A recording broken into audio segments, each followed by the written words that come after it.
আমাদের বন্ধু জয়রুল মাত্র কিছুদিন হইলো যে হ্যাঁ বিদেশ থেকে আইলো, হ্যাঁ নিয়ে ঘুরতে বের হইছিলাম। তারপরে দেখি হ্যাঁ মাছ ধরার জন্য নাইমে পড়ে তিতাস নদীর পারে। হ্যাঁ মাছ ধরা দেখার জন্য আমি দৌড়ে যাইতেছি হ্যার কাছে। হ্যাঁ বিদেশ যাওয়ার আগে এইসবই করতো, মানে নদী নালা দেখলি নাইমে পড়তো মাছ ধরার জন্য। তারপর বিদেশ থেকে আইসো হ্যাঁ স্বভাবটা পরিবর্তন হইলো না।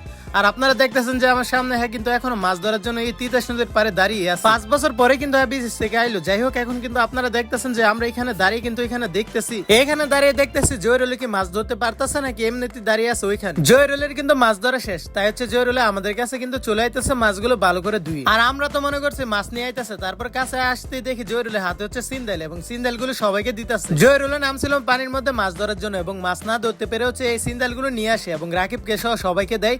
আর এখানে হচ্ছে রাকিবের সিন্দাল খুলতে গিয়ে কিন্তু রাকিবের হাতটা কেটে ফেলে। তারপর অবশেষে রাকিবে কিন্তু সফল হয় সিন্দাল গুলো খুলতে এবং খুলে কিন্তু ভিতরটা চেক করে। এই সিন্দাল গুলো দিয়ে কিন্তু আগে আমরা আমসলাইতাম। আর আপনারা দেখতেছেন আমার সামনে জয়রুলকে, জয়রুল কিন্তু অনেক কষ্ট করে আমাদের জন্য সিন্দাল গুলো নিয়ে আসে। তার কথা ছিল মাছ ধরার জন্য, কিন্তু মাছ না ধরতে পেরে আমাদের জন্য সিন্দাল গুলো নিয়ে আসে। হ্যাঁ জয়রুল বিদেশ থেকে আইসা জয়রুলের মাছ ধরার স্বভাবটা পরিবর্তন হইল না।